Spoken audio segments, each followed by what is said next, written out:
Today, I'm speaking to Paul Springer, co-founder and managing director of MI4People. MI4People are a not-for-profit organisation that utilise the use of machine intelligence for public good through applied research. They build open-source applications that contribute to the solution of humanitarian and environmental problems of this world.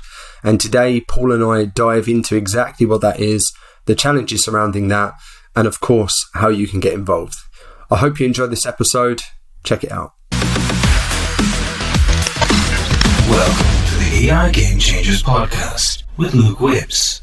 As I said, man, I think it would be good to go back to kind of the beginning, because you've got kind of one of these careers that's fairly interesting in the fact that your background doesn't necessarily or isn't necessarily the typical foundation that you would see people come from, right? So it would be good to understand from your side how the hell you got into all of this and essentially what the story is, man. So, do you want to take us back to kind of your academic days and then we can kind of roll from there? Yeah, for sure. Yeah. So, originally I studied physics and did my PhD in theoretical particle physics. So I'm kind of Sheldon. After the PhD, I was looking for, learning a bit more about the world and how it works. And I started to work in a large IT consulting company where I learned a lot about business, large project, management consulting, and so on. But at some point I was missing math, to be honest. And this was the way I came into data science and AI, because it's basically applied mathematics, and it is what I'm good at because from my academic background.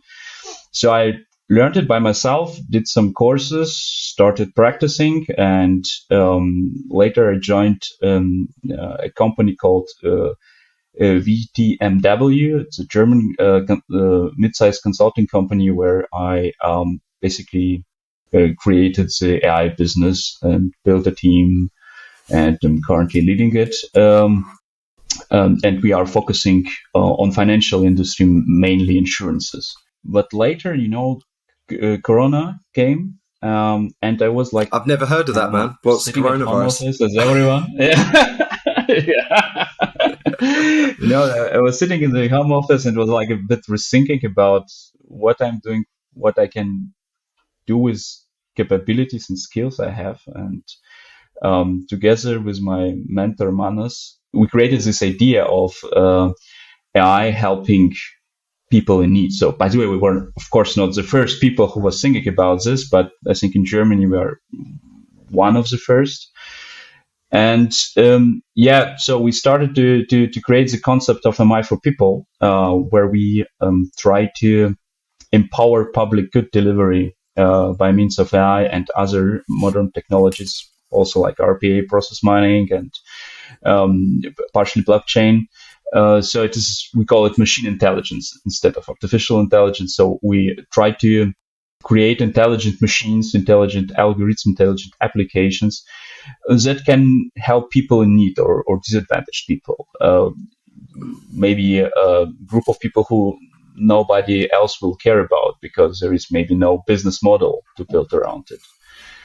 And we do it as a non-profit, currently working with many volunteers, have now 3 projects running. So, and our main goal here is to research on how to build such application, create them, and put them open source and free of charge, so that everyone, also every other non-profit, can use them to improve the delivery of public good in their domain. So effectively, you work with not-for-profit organizations, charities, research organizations, and for those types of organizations that don't necessarily have effectively the cash to be able to invest in this sort of stuff, you would directly help those companies, right? Right. Okay, cool. How's that going so far? So in fact, you mentioned here a good point. So we at the beginning of our idea, we did a deep analysis of how nonprofits work and why they are not using AI yet. So, and one of the biggest problem was in fact that, they have not so much cash, or they get their cash from donations, and they're kind of obligated to justify every cent they spent on something. Yeah. And they have kind of fear to invest in new technologies because, it is research intensive topic. And if you start an AI project or data science project, you often do not know what will be the output. Will it pay off or not? So they don't start this stuff like that. So, and here we come into play where we provide this kind of research, provide the first, trial and errors and test whether ideas works or not. And if they works, our output can be used by everyone. Yeah, I guess as well on that. So I'd imagine the stakeholders that these not-for-profits and charities, the people that they kind of report into, I don't know who that would be, but I'd imagine that if you took a project to them and said, oh, there's this thing called machine learning that we're going to try and do, but we don't really know what the outcome's going to be and it's going to cost us X amount. I'd imagine the pushback from those internal stakeholders would be quite a lot, right? Because as you say, every cent and every dollar is going to be tracked to the nth degree.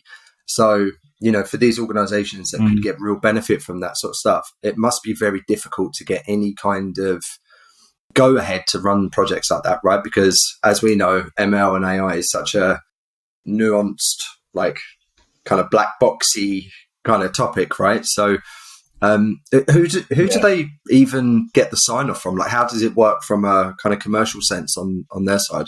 So what they do, so basically they report to their donors. Yeah. So, and depending on the country, also to some financial authorities. So for example, in Germany, also we as an NPO must basically justify everything what we do, and also explain how it is connected to our formal public good cause we are created for. Yeah, in our case, it is research.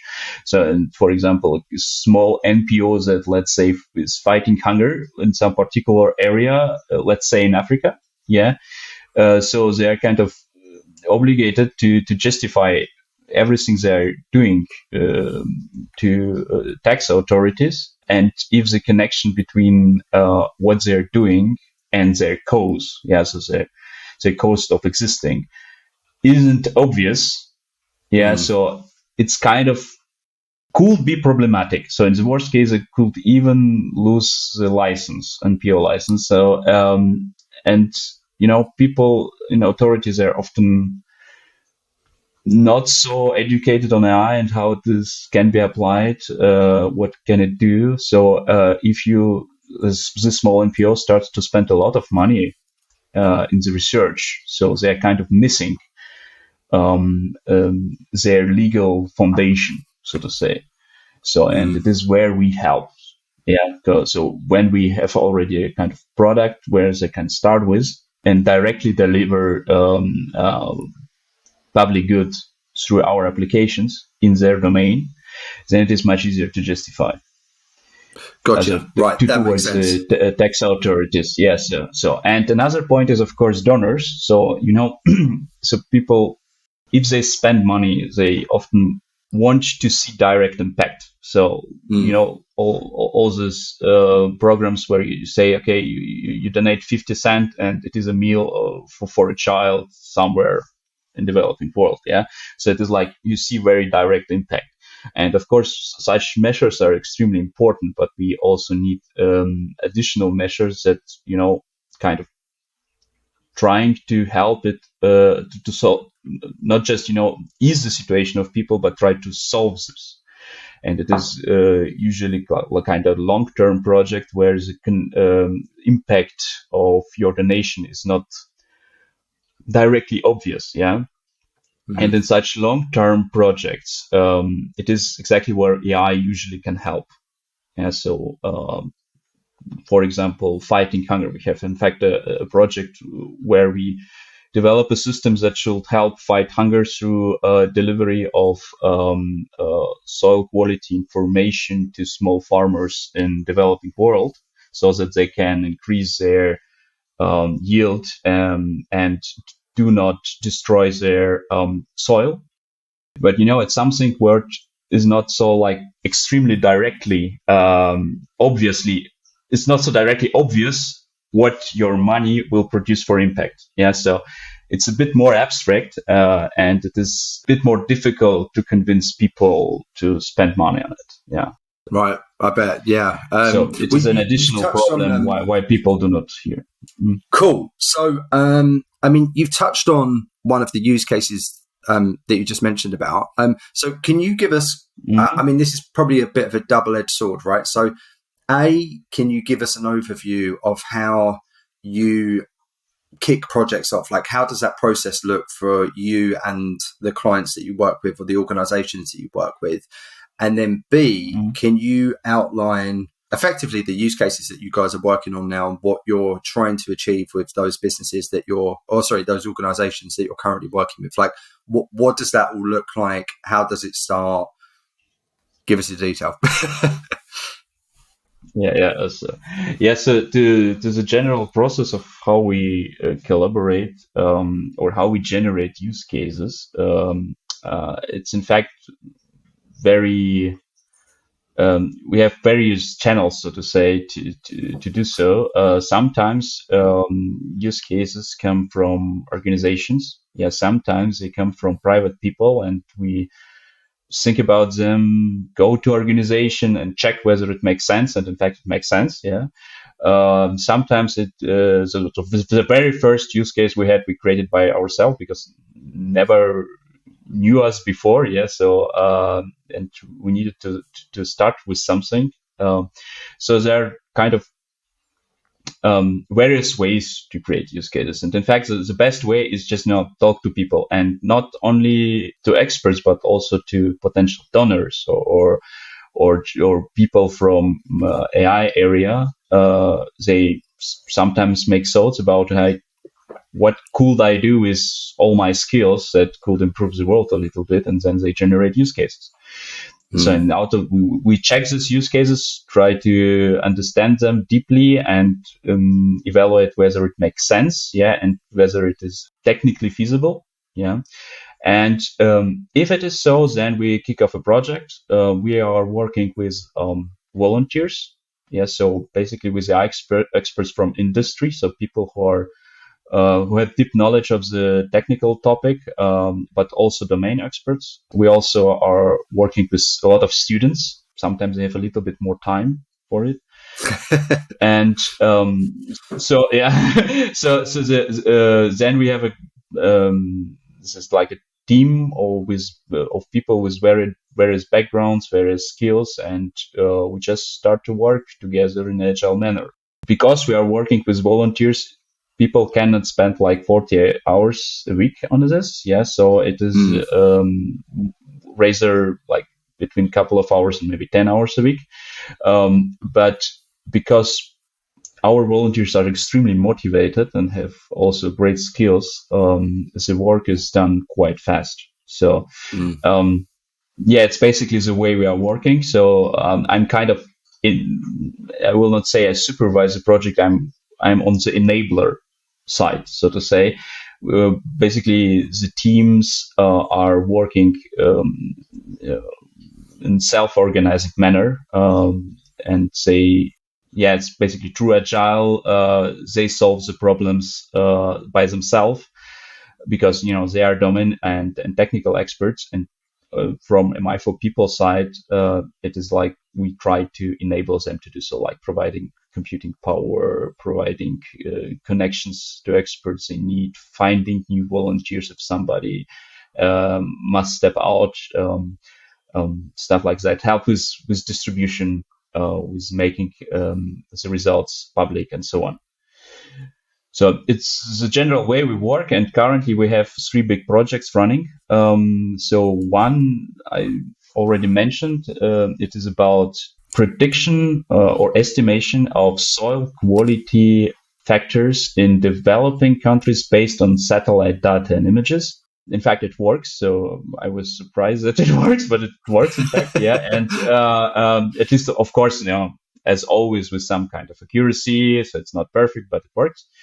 And the idea here is to provide this knowledge to farmers, smallholders in developing countries, so that they can increase their yield and improve their financial situation, so that the probability of hunger outbreaks reduces. Yeah, in fact, current situation with war in Ukraine is a very important thing. And so our bigger picture is, currently we are working, in fact, on an AI model. Yeah, but we have a bigger picture for it. We would like to use it as a kind of backbone of a bigger platform, where on the one side, these predictions, these estimations are translated to kind of actionable insights for smallholders, so that they can, so they know that they need to buy these seeds or need to use this kind of pesticides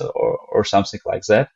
But also we want to create a kind of a network around it, so where farmers, for example, can communicate with each other, whether they have maybe a little bit more of this seed as they need, might exchange or sell it around, or we want also connect NPOs to this network, so that NPOs which fight hunger might provide their services through this network and reach more precisely the farmers they are in need, or they have some particular needs for something. Yeah. But also a governmental organization could contribute to this network, and even commercial organization, for example, banks who could give some, let's say, very targeted micro credits, for example, for some equipment, or again for big purchase of seeds and so on. So it is a very big picture for our system, but the very first step in the current work is to create a reliable AI model. So, that's such a monster project. Yes, in fact, monster. Yes. Yeah, it's and being honest with you, it's like surprising that you guys could actually do that, because without, I mean, even from a privatized sense, right, you need a lot of cash to make something like that happen. So you guys are doing it on the back foot anyway, and you've got the added, I don't want to say burden, that's probably not the right word, but you've got the added challenge of people donating the time to you, right? So you're kind of at the mercy of the people that want to put into the project itself, right? So that must be stressful to be able to manage, because you're kind of, again, you're at that back foot anyway, right? And you're trying to do something really great, but you're kind of going to be pushed by the people that are available to donate that time. And if for 1 week they just can't do that, for example, you've kind of got to work with that, right? That must be pretty stressful. It is a kind of, in fact, but so what my experience here is from this work is that there are so much very talented and motivated AI and data science experts around, and many of them, they are kind of seeking for projects that provide not only some interesting problem to solve, but also provide kind of meaning. And these people are in fact very motivated. Of course, not everyone has a lot of time, but we try to compensate it through a bigger groups of people working and discussing together. So there's still there's always some work is going done. And in fact, so especially so not everyone, of course, can do this. So we need, of course, some money for living, and do some regular project jobs. But in fact, so I noticed that a lot of people, or maybe from the other side, Andrew Ng, so this very famous professor, and in one of his courses, he said AI and data science is a kind of new superpower. And I think a lot of people working in this area are feeling this way. So it is in fact kind of superpower. But then you start to think, for what cause you are using your superpower. Of course, you need to earn for a living, and you might optimize ads or some time series forecasts for for commercial organization, and it's interesting. But a lot of people start to raise the question: okay, for what I use my superpower? And then it is where we can come into the game and provide a possibility for these people to use their superpower to improve the world at least a little bit. I think we even spoke about this when we first spoke, and maybe we're both super biased, right? But I mean, for me anyway, I think that the data science, AI, ML world, generally speaking, has probably got the most direct link to real world impact out of all tech. Exactly. Maybe that's some people will sort of me for saying that, but I think that generally speaking, I think if you look to all industry across technology, data science, AI, and ML is probably going to be number one in terms of actually being able to have a real positive impact on the real world, right? And I mean, in my experience, talking to people over a 10-year career, most people want to work on something where they can see the impact of their work, and it can be kind of like they can taste it and it's like tangible, right? And they can see it and they can touch it. Yeah. So, I mean, like marketing analytics is really cool, and there are lots of really great use cases out there that are super profitable and that are obviously really needed. And maybe this is a really subjective kind of viewpoint, but there are other things where you can really impact human beings that are in a So don't get me wrong, all other projects almost every use of AI is very cool and has a big impact on society, on companies, on yourself, but sometimes it becomes like regular job. And people seek for a bit more of use cases they can identify themselves with, it's not like I'm not saying the people should stop doing other things. But in fact, we believe that currently there is too less attention for use cases where AI is used for something good. So there are some initiatives, but there is in fact too less attention. So, but in fact, so as you said, so this technology will be or is already maybe the most important technology of our time, and it will lead to large changes in the society.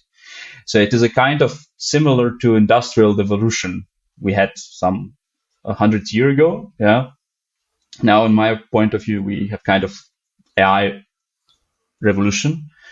And if you consider the industrial revolution, it's provided us with a lot of good things. So in fact, like all our technological advancements, or our healthcare, even our social systems, resulted out of it, from the transformation from farmer society to industrial society.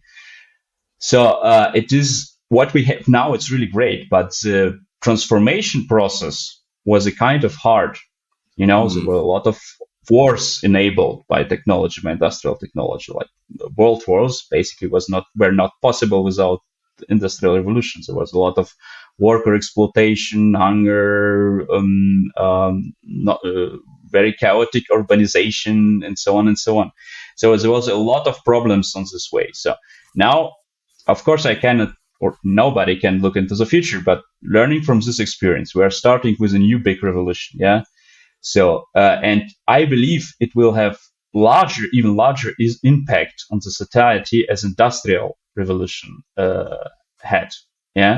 So now compare our way of living, how we are, and the farmers in 18th, 19th century. How the life is different.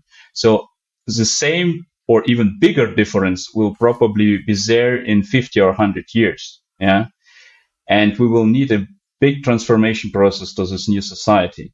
And if we do not focus on application of AI for good cause, or in the good way, in the ethical way, in the moral way, we might run into the problems we had earlier with industrial revolution. And therefore, I think we must kind of focus on this technology and how it is applied in general, but also how it is contributing to improvement of the society, to transformation of the society. And this is in fact, it was one of the like more philosophical thoughts as we created MI4People. So with MI4People, we kind of want to help in this transformation process and try to make it as positive as possible. Yeah. So that AI do not harm us in whatever case, but improves the way of life of everyone. Yeah. Well, honestly, Paul, I think that's why I wanted to bring you on to the podcast, because I can't remember what I put on LinkedIn. I think it was something about climate change, and someone tagged you in it. And then when I heard what you guys were doing, for me, I think that this is a story worth sharing, right, and worth pushing into the industry, because it's seldom do I talk to people that are using artificial intelligence and ML purely like with no other agenda apart from just to help other people, right? You know, usually it's a combination of the two, which is obviously fine, right? I'm not saying that that's a bad thing in business. Yeah. It's business, right? But seldom do I talk business to people that are, exactly, man. I mean, you know, money makes the world go round, and you know, that's that, right? But seldom do I talk to people who are using data science, ML, or AI purely from a philanthropic, just want to help other people, full stop. So yeah, I mean, that's why I wanted to get you onto the podcast, man, and at least share the story and push that message as much as I possibly can, because I think it's an awesome one. So thank you. Yeah, no worries, man. Yeah.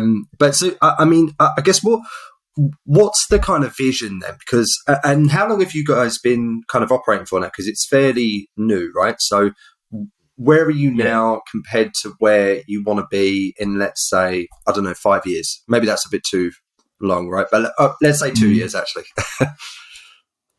Yes. So if we are talking about very big vision, so in fact, we want to contribute considerably to the empowering of delivery of public good with AI. So basically improving it in various domains, in various areas. Considering our current situation, as you said, we are very young. We started in November last year, and currently we have 3 projects running. What I hope we are where we are in 2 years. So my hope is that we have running like a rather 2-3 dozen of projects, and we are much more strongly connected to the NPO sector and with donors. And in fact, what I would like, so what my vision also is that we get kind of connection into the broad public discussion. Yeah. So in fact, today we are doing this, so we talk publicly about these topics, so and I would like to strengthen this channel, so to say, so reach even more people, not just saying how come to us and work as volunteer, but more like, you know, bring people to thinking about this, to think about AI not another technology, not like, you know, another printer or fax or so. It's much more. It's really probably till now the most disturbing factor we have seen in our history of mankind. So, and we need to I know, don't get me wrong, I'm not like this apocalyptic guys who say it will do something harmful. No, I think it will in fact produce great society, and help us to live much better. And but it will not happen by itself.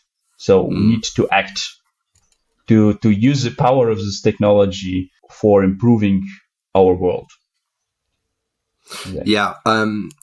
I think we need good people behind that, behind the sails of those ships to be able to drive that, man. But I'm with you 100%. So do you see that as kind of like I was just jotting notes down as you were talking. So do you see that as kind of like a kind of semi dashboard, I guess, where you have all of the individual kind of use cases and like semi open source projects for MPOs that you work with, let's say across the world, and people could kind of like come on and actively contribute them. So kind of like a MPO GitHub.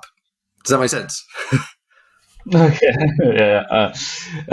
So in fact, the most of our work is on GitHub, and so we currently have no public dashboard in the sense, but in fact, it is a good idea. We should create it. So till now, working with 3 projects is relatively few still. Yeah, so it is easy to manage it, or for interested people, just look at our LinkedIn or our webpage to get a feeling what we are doing and where they could contribute. But in fact, this idea of support is quite cool. Yeah. Yeah, to create that's how I'm seeing it in my head, man. Like, you could kind of log on and kind of search for projects that are, what you care about most, right? So, I mean, animals for me would be the go-to. But if you had some kind of dashboard, you could log on and then just, they could search through and be like, right, I could contribute 2 hours to that and 3 hours to that. And that would be cool, man. But I think, I know that we need to work on it. It's a good idea. Thank you, Luke. Yeah. When it originally takes off, you could give me some credit in the credits somewhere. But good, man. So I mean, so the people that you're kind of typically looking for now, I mean, I don't know if that's the right question to ask, but obviously you need people to contribute, right? So what kinds of people are you actually looking for now? And then B, how do they get involved? Because the listeners of this podcast are typically data, ML, AI professionals of some sort. And I guess if anyone is listening now, what kind of advice would you give them, or message would you land with them directly to say, right, well, look, if you want to help, this is what we need. This is how you can do it. What would you say? So in general, the people we target, so of course, most of them are kind of from data science or ML area, but we have also volunteers with a legal background who help us with some, let's say, data privacy questions, or we have like agile coach volunteers. So there is really a lot of ways to help, but the majority of people are from machine learning area. So, and in fact, they're from very different also seniority levels. So we have people from students to VPs of big consulting companies. So it's really broad range of people contribute. Of course, VP has not so much time to work, but still they help to, with ideas and some steering and so on. And maybe students has a little bit more time for doing actual technical work, and some people in between, let's say senior machine learning engineers, they can also help with some advisement and with their experience to run the project into the right direction. So, but we have tendentially we have rather young people. One also should say so. Maybe it has something to do with this, generation Z, Y, where people say that they're kind of a bit more aware about the world and what's going on and how they're doing is impacting the world. Maybe, I don't know. To your question, how you can contribute. So in fact, we are always seeking for people who have good data science knowledge or, strong willingness to learn and to create something good. But also we are looking for people who can contribute with other skills, like, as I said, legal skills or maybe some social media expertise. Yeah, so help us spreading the message. Basically, how you help us currently. Yeah, so we are always looking for those people too. And if you like to contribute, you can just write me on LinkedIn, connect with me and write me a message. You can also register via our website for the volunteer list. But maybe it's in fact the best way is just to start talking. If you want to contribute, just write me. Also, if you have an idea for a new project or for a new case, let's just talk about it. So we are very informally here. Direct communication is the best way.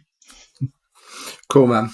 Well, Paul, outside of the project that you mentioned to us earlier about the soil, what other use cases and projects are you working on currently that people could contribute to? Like, what else have you got on your roster right now that you're working on? Yeah. So we have 2 further projects which are really great, I think, and they are both from medical area. The first one is about building an open source and free of charge systems that is able to provide diagnosis based on medical images. I mean, it is very prominent use case in the AI area, but our focus is on developing world, where you have kind of very different challenges compared to let's say developed world. For example, like analog X-ray machines, bad quality of pictures, no computing power, no access to cloud computing, with basically only outdated smartphones where you can run the model and so on. So it is very other conditions as are available in developed world. So the technical solution is quite different of what startups, let's say in Germany or US, are doing. Even so, the use case is very similar. And so we have kind of different target group of people and need kind of other data is used in developed world, and the technical solution will be quite a different one. So we're currently working on this project, and it's really interesting, in fact, because of this many challenges. And the second one, or the last project, the third one, is also a really cool one. It is about helping blind people in the situation of COVID pandemic. So, one of the major tools to control, to fight this pandemic are these COVID tests that you can do at home, and just check whether you are ill or not. Unfortunately, they are not accessible to blind people. So, in fact, they can do tests by themselves. It's fine, but they cannot read out the results. And what we are currently doing with a great team of students from Technical University of Munich is an app that can identify the test and also classify the output of the test. Is it positive? Is it negative? Is it invalid? So that the blind people can do them by themselves.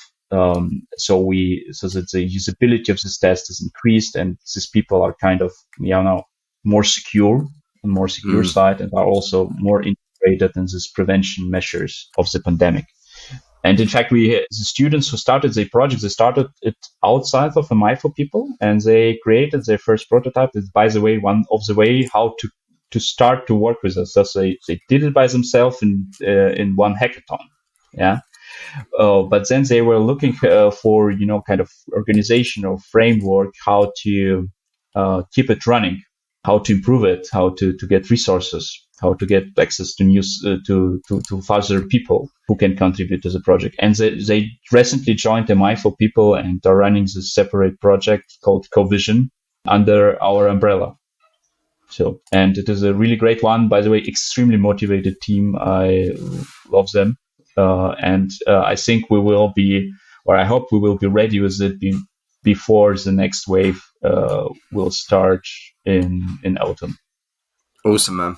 Yeah, really cool. I mean, I think the general kind of common thread across all of the things that you guys are generally going to be working on is things that are good for the world and things that are good for other people. Yeah. And I mean, if you give a shit about that, then people should probably reach out to you, right? Yeah. Exactly.